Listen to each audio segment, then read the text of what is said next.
Bon lundi, bonne Saint-Jean, bienvenue dans ce 11e épisode du podcast Le Paddock avec P.O. Doucette, moi-même, bonsoir, et Jean-Michel Tremblay, bonne Saint-Jean! Hey, salut, bonne Saint-Jean certain.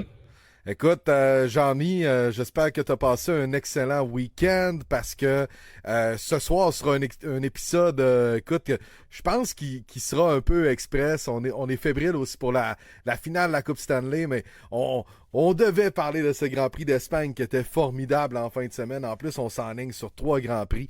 Donc, on vous fait un épisode. S'il y a des gens qui suivent la finale de la Coupe en même temps, vous pouvez laisser le score dans les commentaires. Également, bien sûr, qu'on va jaser du Grand Prix. Je salue l'ami Étienne Dubois qui est toujours là. Sébastien Tremblay, hello! Salut Sébastien, Anthony Lapointe. Toujours très aimable. Marie-Ève Gélina qui est là. Il y a Michel. Salut Michel. Écoute, Michel, je sais qu'il aime beaucoup le hockey, donc si tu suis la finale de la Coupe, là, tu nous tiendras au jus, s'il vous plaît. On a commencé un peu plus tard, c'est que Jean-Michel, avec des écouteurs Bluetooth, entendait un film de princesse. Donc, ouais, c'est... ma fille regardait un film sur le portable, puis là, je suis comme, voyons, c'est quoi qui joue dans mes oreilles? Là, finalement, j'étais connecté sur le portable, puis ma blonde capotait parce qu'elle entendait rien. Puis elle dit, ça marche pas! Fait que là, finalement, tout est réglé. On a séparé les périphériques. Ah, c'est parfait. Écoute, c'était à quelques secondes d'entrée. Bang! Hey, ce sera pas long, P.O. J'en viens, j'entends un film de princesse. Le temps de saluer nos amis de Opéra. D'ailleurs, si vous célébrez la Saint-Jean aujourd'hui, je vous invite à prendre une bonne bière du Québec. On y est allé quand même avec une lager mexicaine, la Pedro Tinto. Ceux qui sont sur le live Facebook, vous voyez, l'étiquette est vraiment, vraiment très beau. On a la petite lime, on a le logo de l'opéra, on a celui avec le squelette avec son sombrero. On a même un bonhomme de neige avec son foulard avec le Saguenay-Lac-Saint-Jean. C'est vraiment, vraiment encore une belle canette de la gang de la microbrasserie Opéra. Ça vous tente de venir faire un tour au Saguenay-Lac-Saint-Jean, vous êtes du Saguenay-Lac-Saint-Jean, cet été, c'est un incontournable. Allez faire un tour à l'Opéra et bien sûr à leur shop. Il y a beaucoup de nouveautés, mais quand je vous dis beaucoup, il y a vraiment beaucoup de nouveautés. On va vous en présenter dans les prochaines semaines. Également, les amis de Habitat Boréal, location de chalet. Ça vous tente une escapade, allez vous faire du fun dans un chalet avec une gang, en amoureux, avec votre famille, avec des amis. Habitat Boréal, il y en a une panoplie de gens qui font de la location de chalet, c'est le fun, il y a plein d'endroits à découvrir. C'est le prochain sur votre liste, je vous le garantis, vous allez les adorer. Puis en plus, vous allez penser un peu à nous autres quand vous allez aller là-bas, vous allez vous dire, hey, c'est vrai, P.O. puis Jean-Mich, ils nous parlent toujours d'Habitat Boréal. Donc on les salue, bien sûr, qui sont présentateurs du podcast Le Paddock. Grosse fin de semaine quand même en Espagne, Jean-Michel, j'ai adoré mon week-end. Je me disais, bon, dans les dernières éditions, on voyait que des dépassements au virage 1 et 2, là, après la longue ligne de DRS.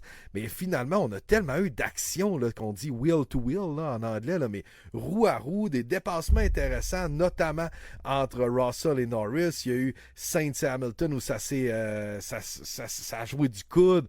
J'ai tellement trouvé qu'il y avait de l'action. Russell qui débute le Grand Prix en passant à l'extérieur, il part quatrième, il est rendu premier. Écoute, ça faisait longtemps que c'était pas passé de l'action comme ça.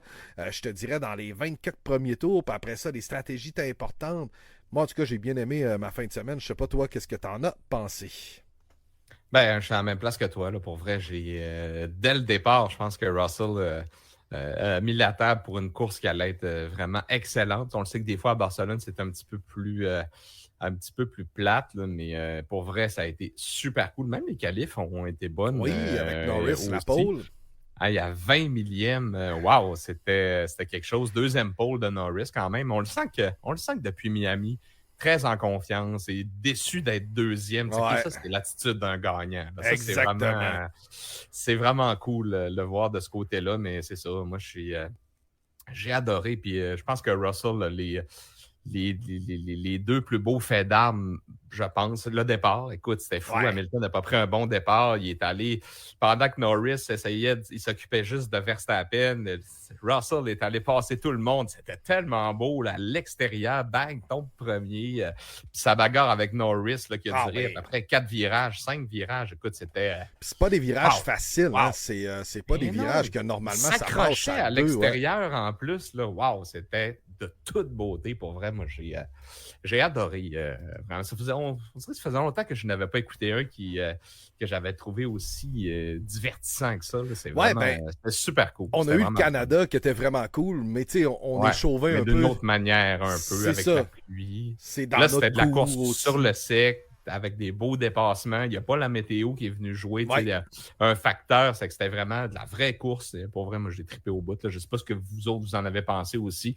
Mais wow, pour vrai, là, si on se rend compte qu'il y a 2 ou 3 écuries peut-être qui peuvent l'emporter, ce soir, j'ai ressorti mon chandail de Mercedes. Ben oui, très certainement. Complètement une voiture, c'est fou, là.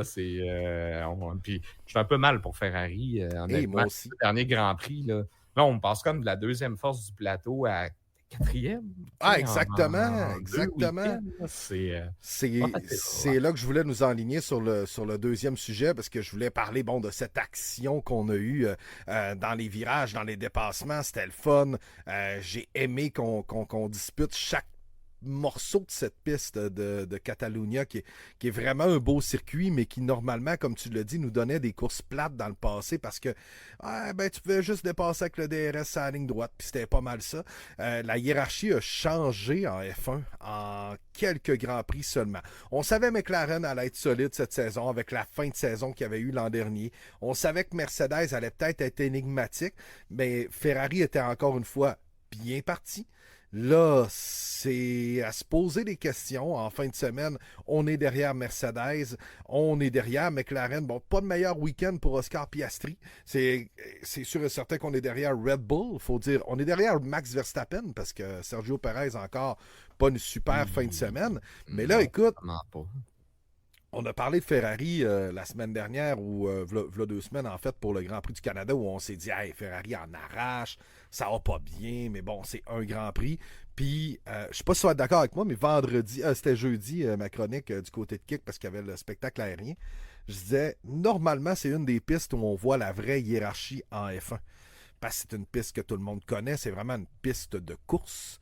Puis j'ai l'impression que la hiérarchie a changé assez rapidement en fin de semaine.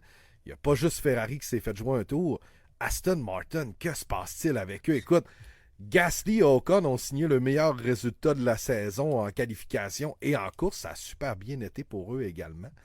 Écoute, je me demande ce qui se passe. Ils se sont drôlement replacés à Alpine. Je suis impressionné pour vrai. Autant qu'en début de saison, on se disait aïe aïe. Puis là, c'est comme, on n'est même pas rendu à mi-saison, puis là, ça a déjà pris beaucoup de couleurs, mais je te suis sur Aston Martin. Quelle catastrophe avec l'argent qui est investi dans cette équipe-là.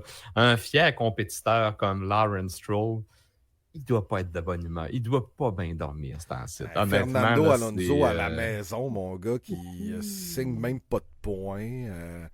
La voiture n'est pas bonne. Semble-t-il qu'elle fait juste glisser. Ce qu'on mentionnait, c'est qu'on apporte des améliorations, mais qui sur simulateur donnent de la performance, mais qui rendent la voiture presque impossible à conduire. C'est pour ça qu'on a vu aussi cette semaine une visite secrète d'Adrian Newey, les installations au dernier cri de chez Aston Martin. On lui a offert un pont d'or. Écoute, tu le vois, là, Lawrence Stroll, il est en train d'essayer de recruter aussi, je pense que c'est le chef aérodynamicien de chez Ferrari. Écoute, il garoche partout. Là. Il a lancé 10 lignes à l'eau, là, puis il a mis tout qu'il y a des appâts dessus. Il faut qu'il se passe de quoi. Lui, c'est do or die, puis il peut pas avoir investi autant pour pas que ça rapporte. Là. Non, exactement. Je sais pas si on va voir la différence avec Honda en 2026 pour Aston. Ce que je trouve plate, c'est que on avait un Fernando Alonso qui était revenu dans les bagarres. On avait un Fernando Alonso qui était le fun à suivre. Là. Cette saison, c'est plus difficile. Lance Stroll, malheureusement pour lui, c'est il y a eu quelques bonnes performances cette saison. En fin de semaine, je pense que, tu sais, je veux dire, on a tapé dessus une couple de fois, mais c'est pas de sa faute en fin de semaine. Là. Je pense pas que c'était vraiment la voiture qui était pas là. Écoute, c'était meilleur qu'eux autres en fin de semaine. Il y a juste Take F1 puis Albon et le pauvre Logan Surgeon qui n'était pas là. Williams, ça n'a pas été facile en fin de semaine. C'est vraiment pas. Ben, je pense que Williams, leur seule fin de semaine qui aurait pu être pas pire, c'est elle du Canada, puis ça a mal viré pour eux autres. Je pense que ça aurait pu comme les redécoller, tu sais, à refaire quelque chose avec eux autres, mais finalement, on laisse Alpine partir. Tu sais, Alpine, écoute, force est de constater que tous les moves qui ont été faits par le grand boss, M. Di Meo, on dirait que ça commence à porter. Ça crape après tout le monde dehors, mais on c'est comme en train de se donner raison. Ben oui. Je veux pas, l'écurie se replace. Là, il va se débarrasser d'Ocon à la fin de la saison. Écoute, on a ramené un personnage qu'on croyait banni à vie de la Formule 1, Flavio Briatore. Ça, c'est le Crashgate, hein, c'est ça? Exactement. Ce que Massa est en train de... Le titre que Massa est en train de contester devant les tribunaux parce que lui pense que ça lui revient. C'est ça. Je pense que c'est quand Nelson Piquet Jr. a quitté l'écurie, il a tout déballé, genre que c'était un call, que Flavio Briatore était au courant de tout ça. Puis, en tout cas, ça, c'est un bout de peut-être que je ne suivais pas la F1 ou avant que je commence, mais je pense que dans les années de Schumacher chez Benetton, de la tricherie, un système de départ automatisé qui avait été installé sur la voiture, qui n'était pas légal à l'époque. Bref, ce gars-là a vraiment une réputation de crosseur. Là, comme on dit, un bon master. Ouais, disons-le comme ça, là, ce gars-là, tu lui fais pas confiance.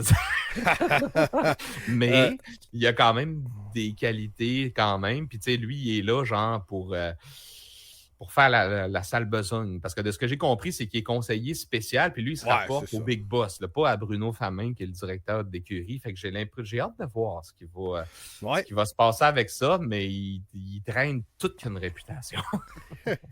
Dans les commentaires, Étienne mentionne que Norris est maintenant deuxième au championnat. C'est la première fois de sa jeune carrière, d'ailleurs, qu'il est deuxième. Il a passé Charles Leclerc en fin de semaine. Mick Caro, hey, bonsoir mon pote. Il dit, je suis en retard, mais je suis là. Ben, c'est bien correct. Puis Michel Fortin dit, c'est un croche. Ben oui, Michel, c'est un croche. C'est dit plus poliment que nous autres. C'est ça. Exactement. Mais oui, Alpine, en tout cas, je suis content de les voir revenir. Je suis content de voir Gasly. C'est un bon pilote, Gasly. Moi, j'ai toujours bien aimé Pierre Gasly. Puis j'y souhaitais du succès. Puis là, je me disais, hey, Alpine, ça s'en va pas du bon bord.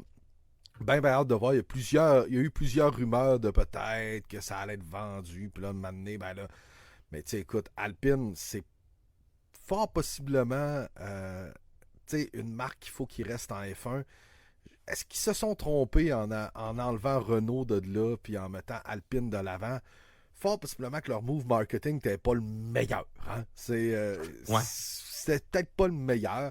Mais bon, on verra qu'est-ce que ça donnera dans l'avenir, mais ça reste que c'est le fun d'avoir une écurie française, d'avoir quelque chose de fun à suivre du côté différent un peu des autres écuries qui sont toutes britanniques. Je trouvais ça le fun d'avoir Alpine. J'ai toujours aimé Renault, moi, dans le temps. Même quand il était là avec Ricardo et tout ça. Parce que bon, on est revenu avec Lotus un petit bout. Puis là, on était motoriste encore Red Bull au début des années 2010 jusqu'à temps que la cassure se fasse dans la première année de Drive to Survive qu'on voit là, quand Red Bull s'en va avec Honda. Puis là, ça brasse avec... son nom m'échappe, j'y vois à face. Comment il s'appelait le team? Cyril Abitboul. Cyril Abitboul. Ouais. L'ami Cyril, qui est rendu en rallye, je crois, maintenant, pour je pense que oui. Hyundai, quelque chose de même. Il y a eu longtemps des rumeurs d'Hyundai en F1. Ouais. Honnêtement, c'est à peu près juste ce qui manque aux Coréens. Pour vrai, en tout cas, à part en rallye, je pense qu'ils ne sont pas vraiment impliqués en sport automobile de haut niveau. Ouais. Mais je pense que c'est des compagnies qui seraient tout à fait capables et qui auraient tout à fait les moyens. Ils ont peut-être juste pas d'intérêt puis pas vraiment d'historique. Quoi, on voit, mettons, un peu Hyundai qui arrive avec des gammes N un petit peu plus sportives là, sur leur véhicule. Puis, je vais juste faire une parenthèse quand même importante sur Alpine. Cette semaine, on a appris qu'en 2026, on voudrait peut-être juste être une écurie, puis être motorisé par un des autres fournisseurs. Fait que, tu sais, là, ça s'enligne un petit peu plus. Ça ferait plus de sens avec l'opération marketing qui est de promouvoir la marque Alpine. Ouais. Puis, veut pas, ça serait une grosse économie d'argent aussi, parce que là, déjà, dans les dernières années, le moteur Renault est le moins bon du plateau. Là, 2026, c'est un énorme investissement. C'est à recommencer. Là, si on se plante, on va être encore des années pognés avec ça. Fait que, on est-tu mieux de comme juste tout fermer ce département-là, puis s'allier justement, puis être client de quelqu'un d'autre. Donc, je pense que c'est une piste qui est intéressante. Puis, tu sais, on parlait que Alpine, Renault a toujours été une écurie. Bon, ben, le châssis était fait du côté britannique et le moteur était en France. Fait que, tu sais, là, ça deviendrait vraiment une écurie comme les autres, basée en Angleterre. Tout se ferait là. On ne dépendrait plus d'un département moteur. Puis, en tout cas, j'ai hâte de voir, mais je trouve ça intéressant du point de vue économie, puis du point de vue que tous les autres moteurs sont meilleurs que le leur en ce moment. Oui, peut-être ça serait un désaveu, mais en termes de move business, je pense que ça serait vraiment très intéressant de s'allier à un autre constructeur. Puis s'il n'y a personne qui veut les fournir, ben, il y a un règlement, là, je pense, qui est prévu pour ça. Ouais. Donc, le constructeur qui a le moins de clients va être obligé de fournir son moteur. Donc, peut-être que ça pourrait être Honda, par exemple. Honda ou Audi à ce moment-là. Vu qu'ils seront reconnus comme un... parce que Red Bull en ont 2, Mercedes en ont 3. 4? Non, Mercedes. Ouais, c'est vrai. 3 avec Williams puis McLaren. Puis Ferrari va sûrement continuer avec Haas. Encore avec Haas. Fait que, il resterait pas mal ça. Mais en tout cas, ça sera à voir en 2026. Moi, je trouve que le move serait bon. Puis tu te débarrasses d'une structure quand même qui est assez imposante puis qui, pour le moment, rapporte rien au groupe Renault, selon moi. Fait que, tu sais, pour assurer la pérennité du projet F1 aussi, je pense que ça pourrait être quelque chose de bien de leur côté. Mais tout ça pour dire que très impressionné par leur courbe de progression depuis le début de la saison. Ouais, ben je suis bien content pour eux autres. Malheureusement, là, comme on en parlait, bon, Aston, ça a été le contraire. Ferrari, présentement, on en arrache. Chez Haas, encore une fois, ben, tu sais, on n'est pas loin. Je me disais en fin de semaine, est-ce que, encore une fois, là, on avait jasé dans les derniers épisodes, la 12e place, ça peut-tu valoir des points jusque-là? Puis je me disais oui, parce que il y a des bagarres. Encore une fois, en fin de semaine, il y avait des bagarres entre la 11, la 12, la 13, la 14. Ensuite, je me dis, bon, c'est sûr que là, quand t'es 15, 16, 17, 18, 19, 20, ça donne plus grand-chose. Écoute, t'as fini, c'est tout, c'est correct, bravo, good job. Mais je me disais ça encore une fois en fin de semaine, parce que si toutes les écuries qui commencent à être performantes prennent les places de 1 à 10, ben après ça, il ne reste plus de place pour personne pour avoir une autre compétition. Stake F1 Team, là, c'est Kick Saber, là, c'est vraiment, vraiment, vraiment difficile. C'est pas pour rien que Sainz, il veut pas y aller. Non, c'est ça. Ça va être des années de misère. Fait que je le comprends aussi. Quand tu regardes cette voiture-là, puis lui, c'est pour 2025. Tu dis, l'an prochain, j'ai-tu vraiment le goût de piloter là? Puis après ça, Audi va arriver, puis ça va être les mêmes infrastructures. C'est un projet à bon moyen terme. C'est pas long terme, Audi. Fait que c'est un méchant pensez-y bien. Puis, oubliez de dire ça aussi sur Alpine. Ils ont fait une offre à Carlos Sainz. Oui. Qui n'était pas pressenti parce que Gasly non plus n'est pas confirmé. Ils n'ont aucun pilote de confirmé pour 2025. Mais c'est peut-être une porte intéressante, étant donné qu'il a déjà piloté pour Renault dans le passé aussi. Fait que je ne sais pas. On peut. On ne sait pas. Ça pourrait être. Mais ce serait Williams, hein, encore une fois, là, qui serait vu pour Carlos Sainz. Et même là, en fin de semaine, on commence à moins se cacher. De dire, ben là, Carlos, va falloir que tu te branches un moment donné parce que là, tout le monde attend après lui. Ben, Magnussen, il l'a dit aussi. Il dit, écoute, on le questionnait sur son avenir. Ben, il dit, on attend tout après ce gars-là. C'est lui qui va faire tomber le premier domino, puis après ça, ça va tout y aller. Là, parce que c'est sûr que c'est lui qui détient la clé de tous les transferts. Une fois qu'il va s'être décidé, là, je suis convaincu qu'on va avoir des annonces quand même assez rapidement. Les écuries ont leur plan A, B, C. Là, fait que si le B est parti, ça va être le C qui va être annoncé ou peu importe, là, mais c'est sûr que ça va débouler quand même assez vite. Puis je souhaite de tout cœur qu'il y ait des recrues qui rentrent pour vrai l'année prochaine, puis qu'il y a des pilotes que pense qu'ils ont fait leur temps qu'ils quittent. Là. J'ai bien hâte de voir, là, en espérant qu'on ait quelques réponses d'ici la pause estivale. Puis sinon, il va falloir attendre fin août, début septembre Ouais, exactement. Il y pour a connaître le Surgeon. portrait global. Il y a Surgeon que la rumeur est sortie aujourd'hui là, qui pourrait se diriger vers le IndyCar avec, on en avait parlé il y a une couple de semaines avec Prema Racing. Ouais. Je pense que sa carrière F1 est pas mal terminée. Là. Il a été encore une fois archi mauvais en fin de semaine. Oh yeah. Écoute, c'est Logan Surgeon. Là, c'est plate, mais encore une fois, Williams a un pilote qui est payant, mais qui est pas super. On l'a vu avec Latifi. Tu sais, j'ai quasiment le goût de dire Stroll un peu avant, qui n'était pas exceptionnel. Il a fait de bonnes performances. Ouais, mais il était là parce que Lawrence a mis la Ouais. pièce. C'était dans le temps de Claire Williams. Oui, c'est ça. Il y avait vraiment pas. Williams en arrachait, mais on courait après chaque dollar. Là. Mais là, je pense que, en tout cas, du moins depuis que James Love est en place, la situation semble meilleure. Fait que ça, c'est une bonne nouvelle. Là. Mais c'est ça, pauvre Carlos Sainz. Là, il faut comme qu'il choisisse le moins pire du groupe, si on peut dire. C'est quand même plate pour lui, mais son choix, c'est ça, là, présentement. C'est quoi la moins pire place pour 2025 que je pourrais aller? Pour un pilote de sa trempe, c'est un peu triste que ton choix soit basé sur ça. Mais, exactement. C'est ça. C'est un peu triste, comme tu dis. Sinon, là, il y a... On nous voit-tu en live?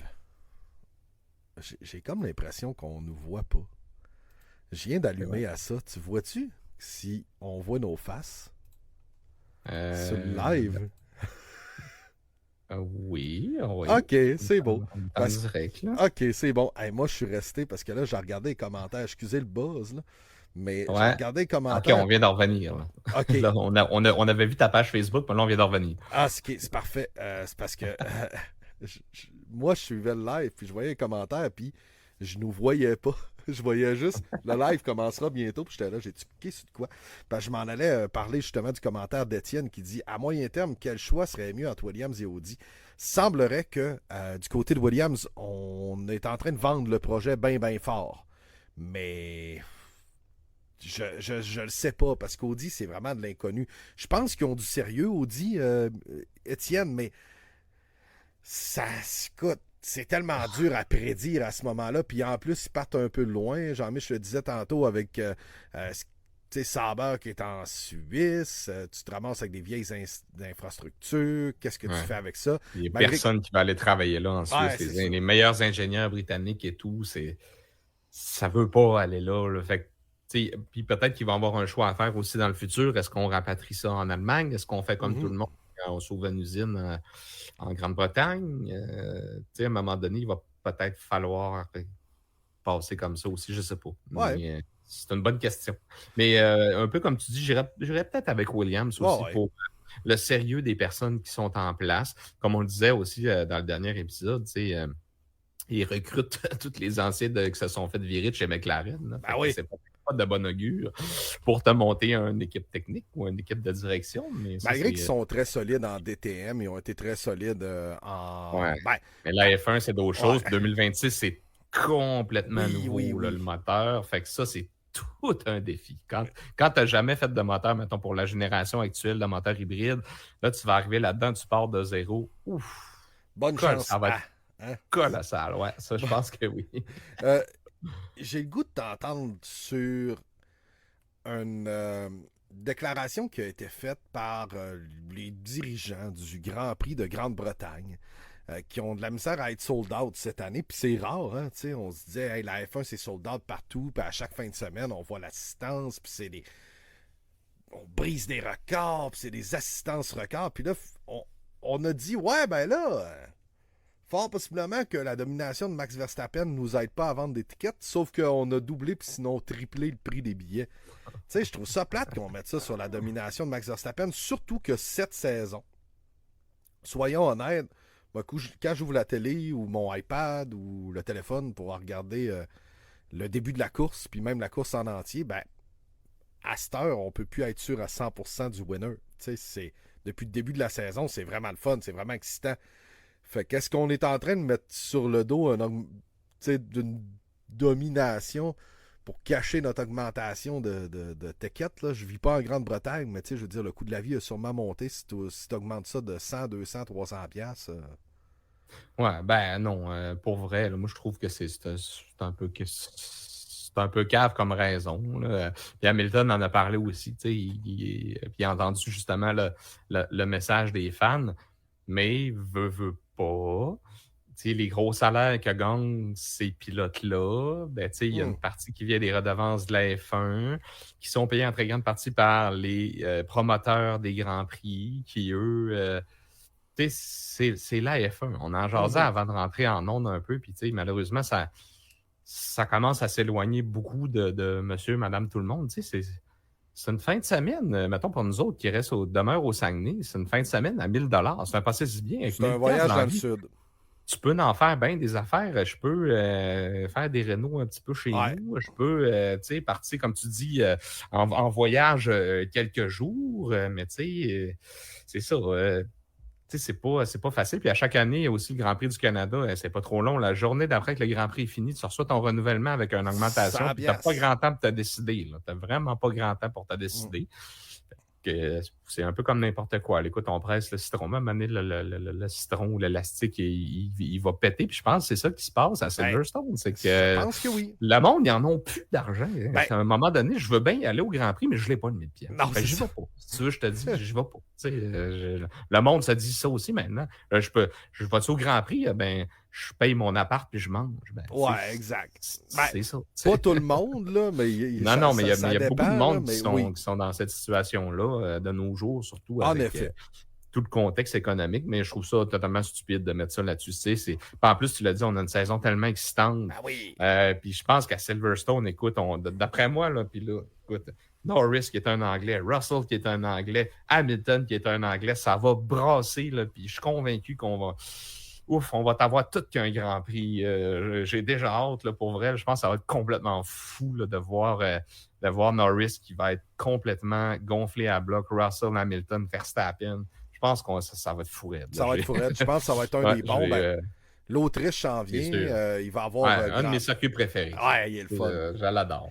Il est vraiment le fun comme circuit. J'ai hâte de voir qu'est-ce que ça va donner là-bas. Bien sûr que, tu sais, je veux dire, c'est le berceau de la F1 Silverstone, mais, tu sais, souviens-toi un peu, là, le Canadien, là, on est en 2009-2010, les billets sont pas achetables, tu essaies de trouver des billets, tu sais. À un moment donné, ça a cassé, là. Tu sais, si tu veux aller voir le Canadien, même un samedi soir à cette heure, là, tu y vas, puis il n'y a plus tant de problèmes, puis les billets, tu es capable de t'en trouver qui sont quand même assez abordables. J'ai l'impression qu'un moment donné, il va avoir une certaine cassure, comme tu l'as mentionné. Quand ce sera, je ne le sais pas. On s'offre encore sur le retour de la pandémie. Oui, les gens se sont ennuyés. Juste en fin de semaine, le spectacle aérien plus localement, là, j'ai essayé d'y aller samedi, puis on avait dit, système de navettes, ça va être, moi je suis OK, des navettes, l'événement, ça va bien aller. Écoutez, j'ai attendu 2 heures, j'ai même pas été capable de rentrer dans un autobus, avec ma petite fille de 2 ans et demi. À un moment donné, on est parti. On a dit, gare, c'est bête valeur, mais malheureusement, on ne pourra pas y aller. Puis écoute, ils ont accueilli 83 000 personnes. Ils ont brisé des records en fin de semaine. Mais c'est parce que ça fait 5 ans qu'il n'y en avait pas eu. Fait qu'on dirait que le monde vire complètement débile. Puis ça avait été un petit peu le cas avec la F1. Écoute, avant la pandémie, quand j'étais allé, j'ai acheté mes billets sur Shopico, genre à 2 pour 1. Fait que, puis tu sais, ils vendaient des billets de Grand Prix là, à cette heure. Oublie ça. Quand je suis retourné l'année passée, le lendemain, mes places n'étaient pas très bonnes. Puis le lendemain, ils m'ont envoyé une facture, genre avec une augmentation. C'est pas vrai que je vais retourner à ces places-là, mais plus cher en plus. Fait que c'est pour ça que je suis pas retourné cette année. Puis honnêtement, je ne sais pas quand je vais y retourner. Si à un moment donné, comme tu dis, il n'y a pas de cassure, moi, je vois peut-être pas des prochaines années, honnêtement, y retourner pour tout ce que ça implique pour les gens qui restent peut-être un petit peu plus loin comme nous. 5 heures de char en revenant exact, le dimanche soir. Il est rough un peu, mais c'est ça. À un moment donné, il va falloir que ça... Puis je pense que c'est pas juste là-dedans. Là, on le voit aussi dans des spectacles. Là, les artistes sont gourmands. Là, on annule des shows parce que ça vend pas. Posez-vous pas de questions. Plus trop loin. Écoute...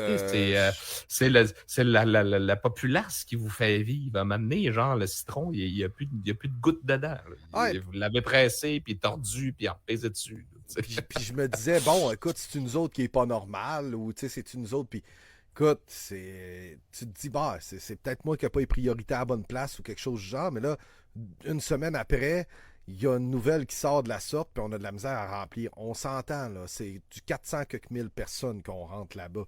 Mais quand même, j'ai l'impression que l'espèce de, de peur de rater l'événement. Puis je te dirais qu'à chaque fois qu'il y a un événement comme ça, en fin de semaine, c'était le spectacle aérien, puis j'étais bien déçu. Moi, je travaillais, c'était pas si grave, là, j'y allais pas. Mais ma blonde, elle pouvait pas y aller, puis j'étais là, c'est plate, puis tout ça. Puis quand il y a eu la F1 à Montréal cette année, j'y allais pas, puis ça donnait pas, puis c'était de circonstance, tu sais. Mais crime, la fin de semaine, j'étais là, ok, j'ai quasiment peur de manquer cet événement-là. Ça me fait pratiquement de la peine de ne pas être là. Puis j'ai l'impression qu'on a réussi à créer ce sentiment-là de ne pas être là, tu vas manquer quelque chose, puis d'un coup, puis on va s'en ennuyer. Sauf que ça va s'estomper un petit peu. Ça peut pas toujours être comme ça, c'est sûr. C'est sûr que non. Tandis que c'est 1-1 entre la Floride et Edmonton. Merci les gars. Je pense qu'on est. Je pense qu'on va se coucher tard. Là. Un petit feeling de même. Je pense qu'on va se coucher tard. Je pense que oui. Puis c'est le fun en même temps de suivre ça sur le site. Puis on aime les événements sportifs. Puis on aime le hockey aussi. Là. Mais on tenait vraiment à faire un épisode ce soir. Parce que, écoutez, on fait un podcast. On aime ça. On aime jaser de F1. Puis il va en avoir dans les prochaines semaines. Puis il y a tout le temps des dossiers cool à jaser. Puis ça en faisait partie de comment crime c'est rendu dans l'actualité. OK, là, on commence à peut-être moins vendre à certains endroits. J'ai hâte de voir si justement il va y avoir une certaine cassure. Puis j'ai trouvé ça cool qu'un Lewis Hamilton en parle. Tu sais, Lewis Hamilton, c'est un Quand gars tu qui parles, tu l'écoutes d'habitude. Surtout dans son pays, tu sais. Il y a le titre de Sir, puis c'est pas... c'est monsieur. Je pense c'est ça. Là. Je pense que en Grande-Bretagne, quand t'as reçu toutes ces distinctions-là de la famille royale puis tout, je pense que quand tu dis ce genre de propos-là, on doit y prêter attention. Je pense qu'on n'a pas le choix. Là. Qu'est-ce qui nous attend dans les prochaines semaines? Penses-tu qu'il va y avoir une écurie qui va ressortir? Est-ce que McLaren va continuer d'être le challenger principal? Mais en fait, Norris va être le principal. Un peu déçu de Piastri cette saison, mais... Honnêtement, oui. Écoute, j'en avais parlé par rapport à Norris, mais je trouve qu'il en a perdu un petit peu. On dirait en début de saison, c'était plus serré que ça, mais là, on dirait que depuis sa victoire, puis depuis vraiment que la voiture, écoute, est juste à peine derrière la RB20, on dirait qu'il est un petit peu plus effacé, Piastri, mais en même temps, il est tellement jeune. C'est un kid. On va y laisser encore un petit peu de temps, mais même en qualification, quand même.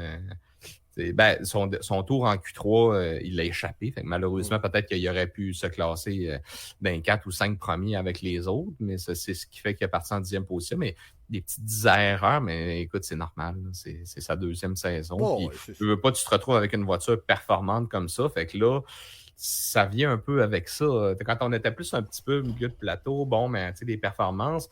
Mais là, tu as Lando qui commence à faire des pôles, qui est déçu de finir à 2 secondes de Verstappen, qui dit on aurait dû gagner cette course-là. Il dit qu'il l'a perdu au départ. Je pense qu'ils l'ont perdu d'un puits aussi. Je ne me trompe pas, il y a des arrêts qui n'ont pas bien été. Red Bull encore avec un 1.9 là, en fin de semaine. Mais tu sais, on l'oublie souvent en fin de course. Mais tu sais, calcule, mettons qu'il a fait 2 arrêts, peut-être qu'ils ont perdu 1.3 secondes. Mais tu sais, au lieu de 2.2, c'est moins d'une seconde. C'est les équipiers...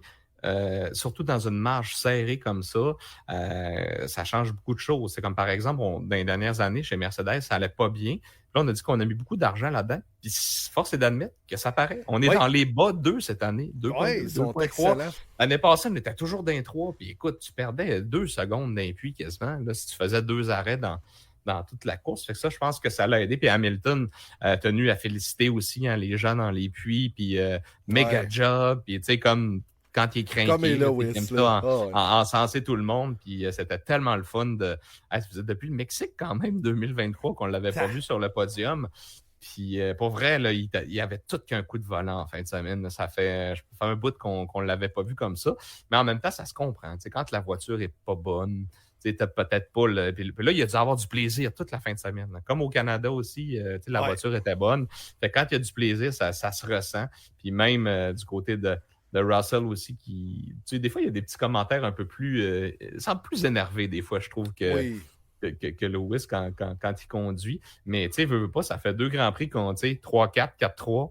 Fait que on commence à revenir dans le coup, mais tout ça se fait aux dépens de Ferrari. Fait que j'ai bien hâte de voir qu'est-ce qui va se passer en fin de semaine. Ouais, avait l'air énervé, mais solide en fin de semaine. Quand elle questionnait aussi ses stratégies, pourquoi qu'on est sur le plan A, ben, tout le monde est de même. On lui expliquait comme que c'est le choix qu'on avait fait. Mais en même temps, Ferrari est réputé pour avoir des plans A. Fait que, pourquoi qu'on n'a pas switché? Je le sais pas. Mais les stratégies, comme chez Mercedes, c'était différent. Hamilton ne voulait rien savoir de la dure, puis il s'est maintenu avec sa stratégie qui a super bien fonctionné, qui a permis justement à la fin de passer Russell qui est en pneu dur. Puis Russell, ça aurait pu y coûter sa 4e place. Écoute, 2 tours de plus, puis Leclerc le passait. Là. Oui, en effet, le hard n'a pas bien fonctionné. Ouais, non, ça fonctionnait pas bien. Pour Sainz non plus, là. Non, pas bien fonctionné. Mais c'est ça. C'était un super de bon Grand Prix. Puis pour vrai, ça me rend très optimiste pour les prochaines courses qui s'en viennent. On s'approche bientôt quand même de la mi-saison, là, des 12 courses sur 24. Puis quand on regarde aussi, en fin de semaine, il y avait plusieurs équipes. Red Bull avait 5 améliorations sur la voiture. Je me suis dit, bon, ils vont nous redonner un autre coup de massue. Mais finalement, pas si pire que ça, tu sais. Puis il y a bien des écuries au contraire. Tu sais, comme Ferrari, je pense qu'il y avait 7 améliorations sur la voiture. Kim, quand même. Ça n'a pas fait grand-chose. Mercedes n'en avait pas. Mais par contre, on avait le même plancher, mais plus léger. Donc, il était moins pesant. Fait que ça, dans ce temps-là, ils ne considèrent pas ça comme une amélioration parce qu'on n'a pas changé le design de la pièce, mais on l'a juste allégé. Fait que je pense que ça les a aidés aussi. Puis il y a d'autres écuries. Tu sais, à Aston Martin, on avait 3 améliorations en fin de semaine. Visa Cash App, on en avait 6, puis on a fini dans la cave. Chez Williams, on avait quelques améliorations aussi. Chez Kick-Sauber, on en avait 2, mais ça donne absolument rien. Kick-Sauber sont mauvais de chez mauvais. On a beau amener des améliorations, c'est pas gage que ça va fonctionner. Puis en fin de semaine, les seuls pour qui ça a l'air à avoir fonctionné, c'est Mercedes dans la liste que je regarde, parce que Red Bull, ça semble pas avoir honnêtement apporté grand-chose, parce qu'au niveau rythme de course et tout, oui, c'est Verstappen qui a gagné, mais je pense que c'est parce que Norris n'a pas fait une course parfaite, mais Max, oui. Oui, comme on le connaît. Il aurait d'ailleurs mérité le Driver of the Day en fin de semaine, Verstappen, mais on s'entend, c'est un concours de popularité. Je ne sais pas si c'était déjà... Parce qu'une fois qu'il est premier, il a fait un dépassement. C'est ça. Mais il a bien géré sa course, puis c'est ça. Fait que, je suis d'accord avec toi. Ça doit faire longtemps qu'il ne l'a pas eu. Oui, parce que les gens veulent que ça... C'est toujours Norris ou un des gars de Ferrari là, qui gagne. Absolument. Russell l'aurait mérité en fin de semaine aussi. Il a été solide. Malheureusement, les hards l'ont vraiment pas aidé. On va se faire le classement.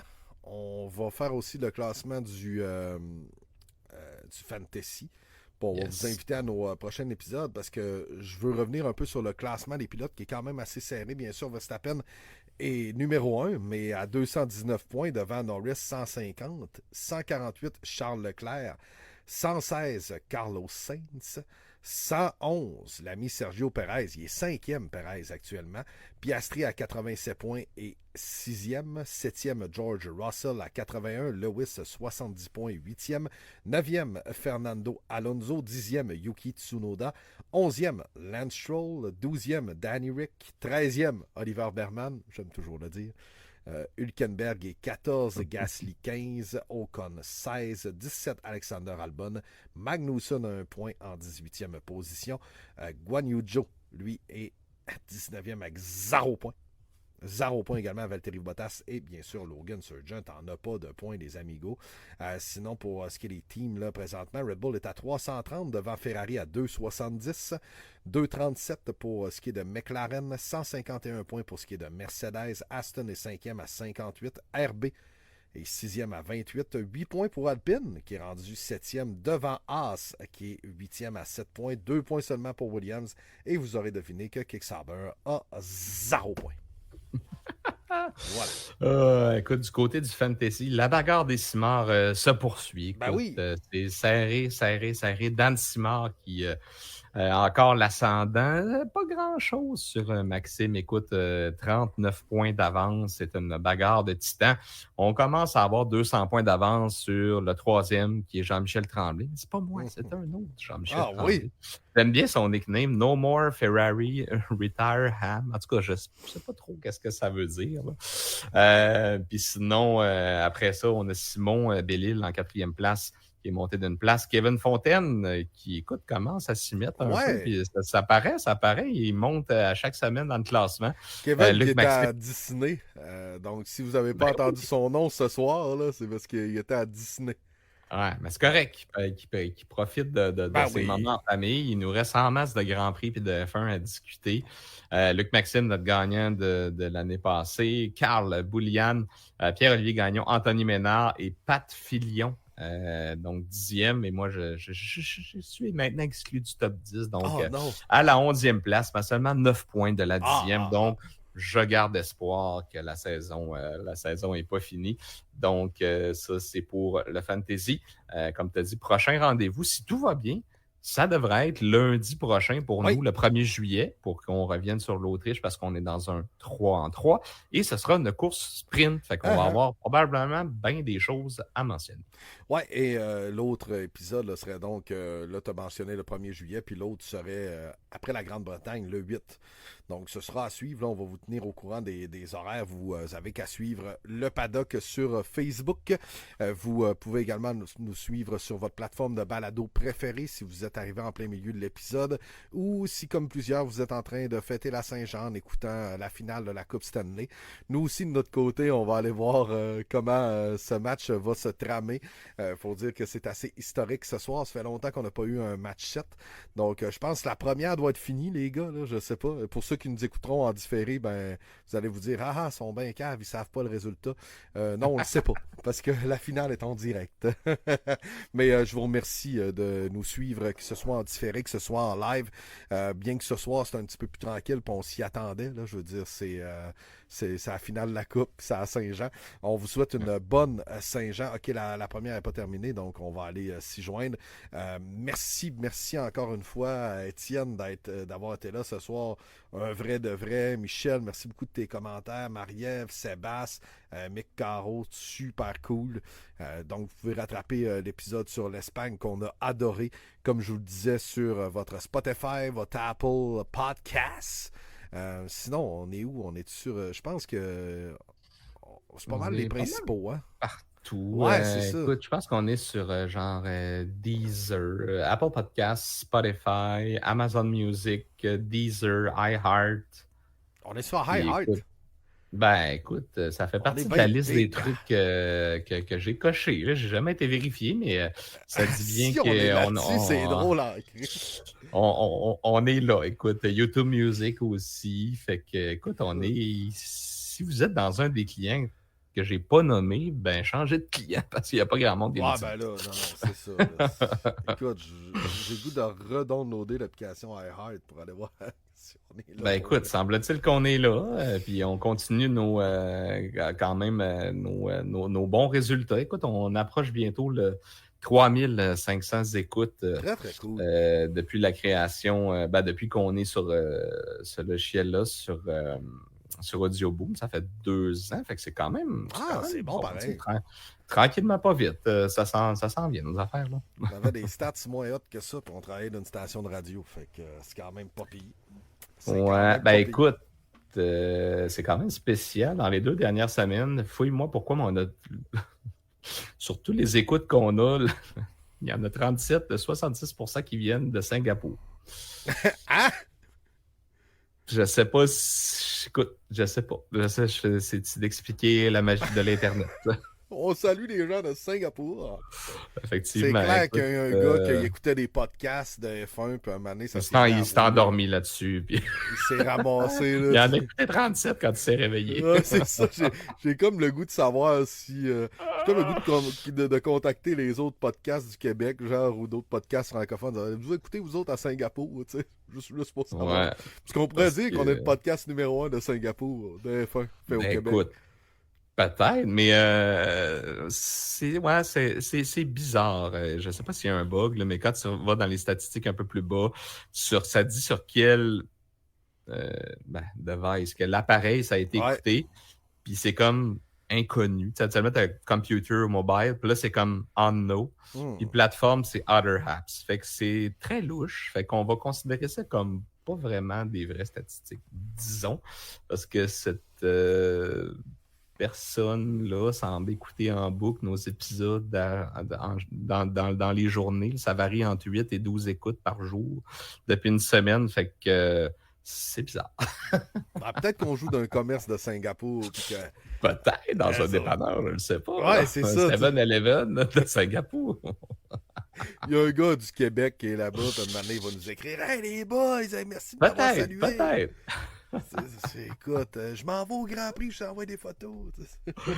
Ouais, bon, ben écoute. Salut Kevin de la Floride. On aura au moins une écoute aux États-Unis. Hey, salut Kevin. Salut Kevin. Bon séjour en pays républicain. Oui. Comme 2024, sors ton drapeau. Oh oui, il m'a envoyé sa. C'était-tu une Miller Lite hier avec le drapeau des États-Unis sur le bord de la canne en aluminium?